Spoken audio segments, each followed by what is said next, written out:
హరే కృష్ణ. ఇవాళ మనం Vedic maths పద్ధతిలో చాలా ఫాస్ట్ క్యాలిక్యులేషన్ ఎలా చేయాలో నేర్చుకున్నాం. మనం చూస్తుంటాం పిల్లలు చాలా మ్యాథ్స్ అనగానే ఇబ్బంది పడుతుంటారు, క్యాలిక్యులేషన్ అనగానే ఇబ్బంది పడుతుంటారు. కానీ మన వేదిక్ పద్ధతిలో కనుక వారికి నేర్పించామనుకోండి, చాలా సులువుగా వారు నేర్చుకోవచ్చు. అలా వేదిక్ మ్యాథ్స్ ద్వారా మనం చాలా ఫాస్ట్ క్యాలిక్యులేషన్ చేయొచ్చండి.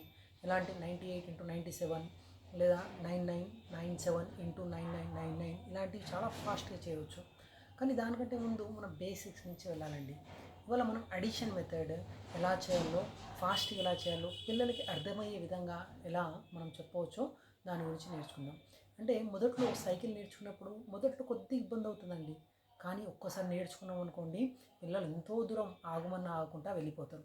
అలా కొద్దిగా వారికి మనము ఆ పిల్లలకి ఎలా అయితే సైకిల్ నేర్పిస్తామో అలా నేర్పించే విధంగా నేర్పిద్దాం.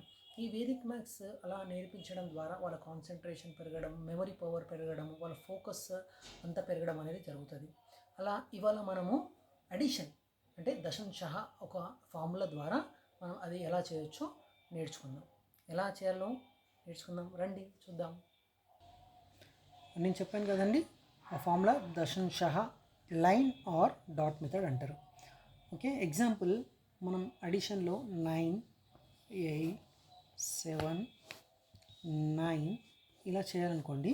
చిన్న క్యాలిక్యులేషన్ చేస్తున్నా. ఇప్పుడు 9 + 8 ఎంతండి? 17. 17లో 10 తీసేసాను. 10 తీయగానే ఇక్కడ లైన్ పెట్టాలి. 10 తీయగానే 17లో బ్యాలెన్స్ 7. 7 + 7 ఎంతండి? 14. 14లో 10 తీసేసాను, బ్యాలెన్స్ 4. 4 + 9 ఎంతండి? 13. అంటే 10 తీసేస్తే బ్యాలెన్స్ ఎంతండి? 3.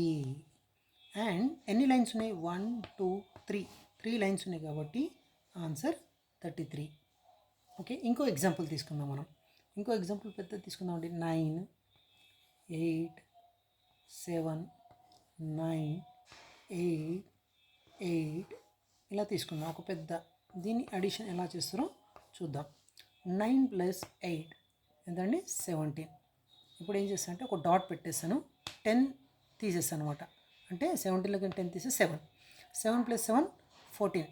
14లోకి 10 తీస్తే 4. 4 + 9 ఎంతండి? 13. 13లో 10 తీసేస్తే 3. 3 + 8 ఎంత? 11. 11లోకి 10 తీసేస్తే బ్యాలెన్స్ 1. 1 + 8 ఎంతండి? 9. 9 అన్నప్పుడు అది 10 లోపల ఉంది కాబట్టి ఏం డాట్ పెట్టకూడదు. 9 యాజ్ ఇట్ ఈస్ రాసేయాలి. రాసేసి ఎన్ని డాట్స్ ఉన్నాయి? 1, 2, 3, 4. 4 డాట్స్ ఉన్నాయి కాబట్టి 4 అని ఇక్కడ రాసేయాలి. ఆన్సర్ ఎంతండి? 49. ఇలా సులువుగా మర్చిపోకుండా మనము ఇవి నేర్చుకోవచ్చు అనమాట. మనం ఇలా క్యాలిక్యులేషన్ చేస్తున్నప్పుడు కొద్ది దూరం కాగానే ఇది 39 49 అని అర్థం కాదు మనకి. ఇలా డాట్స్ వదిలేసినప్పుడు లేదా లైన్స్ వదిలేసినప్పుడు మనకి ఈజీగా ఇది మనం నేర్చుకోవచ్చు. హరే కృష్ణ.